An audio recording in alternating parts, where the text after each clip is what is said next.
अस्सलाम वालेकुम दोस्तों, आज की इस वीडियो में हम आपको बताएंगे कि इसराइल कैसे कायम हुआ था। इसराइल ज़मीनें खरीद कर नहीं, ज़मीनें हथिया कर कायम हुआ। सल्तनत उस्मानिया की यहूदियों को गाँव के गाँव औने पौने दामों बेचने की गलती अपनी जगह। इसका मतलब ये नहीं कि यहूदियों ने अरबों से ज़मीनें खरीद कर यहाँ इसराइल कायम किया था। ये वारदात ज़मीनें खरीद कर नहीं बल्कि ज़मीनें हथिया कर की गई। मामले की दुरुस्त तफहीम के लिए ज़रूरी है कि चीज़ों की तरतीब ठीक रखी जाए। यहूद को ज़मीनें बेचने के दो अदवार हैं, एक 1882 से 1908 तक है और दूसरा दौर 1908 से 1914 तक है।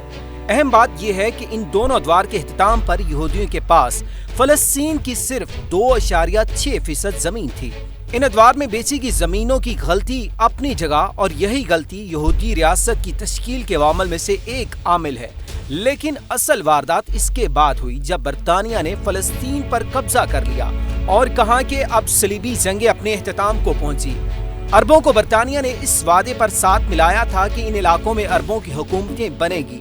शरीफ हुसैन से एक तहरीरी वादा भी कर लिया गया था, लेकिन एक वादा यहूदियों से भी किया जा चुका था कि फ़लस्तीन में इनका कौमी वतन कायम किया जाएगा। जब इस वादे की तकमील के वक्त अखलाकी सवाल उठे और मकामी इस्तराब बढ़ा तो इसका जवाब लॉर्ड बिलफोर्ड ने अपनी डायरी में यूं दिया, हमें फ़लस्तीन से मुतल्लक कोई फैसला करते हुए वहाँ के बाशिंदों से कुछ पूछने की ज़रूरत नहीं।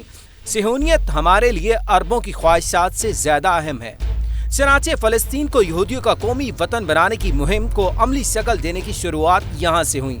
नेपोलियन वो पहला हुक्मरान था जिसने फ़लस्तीन में यहूदियों की आबादकारी और रियासत के क़याम की तजवीज़ दी थी।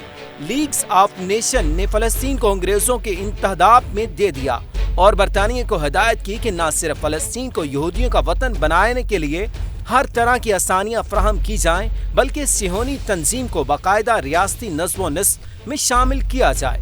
चनाचे बरतानिया ने फ़लस्तीन में जो पहला कमिश्नर तैनात किया था वो यहूदी था और इसका नाम हर्बर्ट सैमुअल था। और इसने पहला काम ये किया कि ज़राअत और तालीम के शोबे से यहूदियों के हवाले कर दिए। दुनिया भर से यहूदियों को बुलाकर फ़लस्तीन में बात किया जाने लगा। इन्हें ज़मीन काश करने के लिए कर्जे दिए गए और रिहाइश की मादमी अलाउंस जारी किए गए। साथ ही इनके लिए वजीफे भी मुकर्रर किए गए। इन्हें पैकेज दिया गया कि जितनी फसल वो तैयार करेंगे इसकी कीमत के साथ इतना ही इनाम पाएंगे। दूसरी तरफ अरबों पर भारी टैक्स आयद कर दिए गए। बकाया जात की मादमेन की ज़मीनें जब्त करना शुरू कर दी। जब्त करदा ये ज़मीनें यहूदियों में मुफ्त तकसीम की जाने लगी।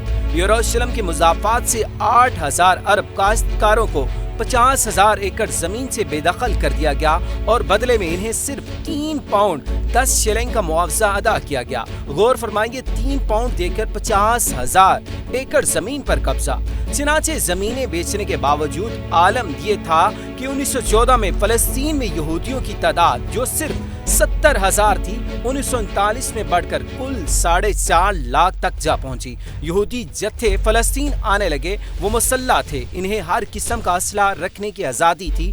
कमिश्नर की जानब से इन्हें न सिर्फ असले के लाइसेंस दिए गए बल्कि असलाह भी फराम किया गया। मुसलमानों के लिए अलबत्ता कानून मुख्तलिफ था, वो असला नहीं रख सकते थे। हैफा में अरब किसानों को असला रखने के जुर्म में सजाए मौत तक दी गई। खंजर तक रखने पर पाबंदी थी। किसानों से ज़री आलात बरामद करने का कहा गया, ये खंजर हैं या खंजर से मुशाबत रखते हैं, और इस जुर्म में इन्हें इनकी ज़मीनों से बेदखल किया गया और ज़मीनें जब्त की गईं।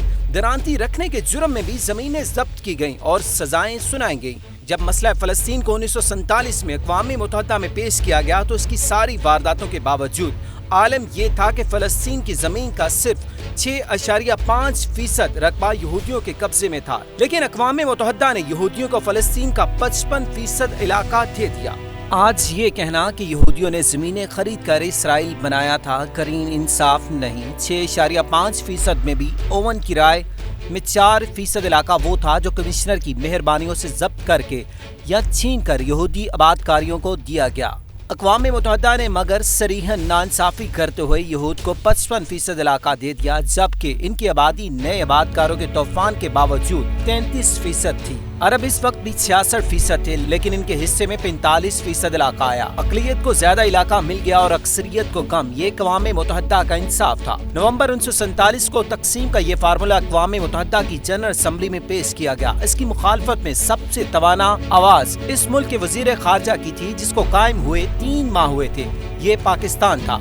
इस मंसूबे की मंजूरी के लिए कम से कम 33 वोट दरकार थे, लेकिन मिलने वाले वोटों की तादाद 30 थी। चनाचे हैटी, फिलिपाइन और लाइबेरिया को डरा धमका कर ये 3 वोट डाले गए और तादाद पूरी की गई। अमेरिका के पहले सेक्रेटरी दिफा जेम्स फोस्टर ने इस जमाने के वाकयात पर डायरी लिखी, जो कि न्यूयॉर्क में छपती रही। इसे सेंसर भी किया गया और बाद में एक किताब की शक्ल में शाया हुई।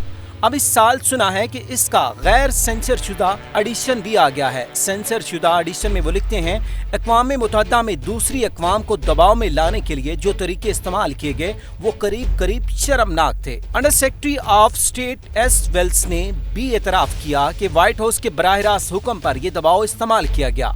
यूं इसराइल कायम हुआ, जमीनें खरीद कर नहीं, हथिया कर, और ये सिलसिला अभी थमा नहीं, जारी है।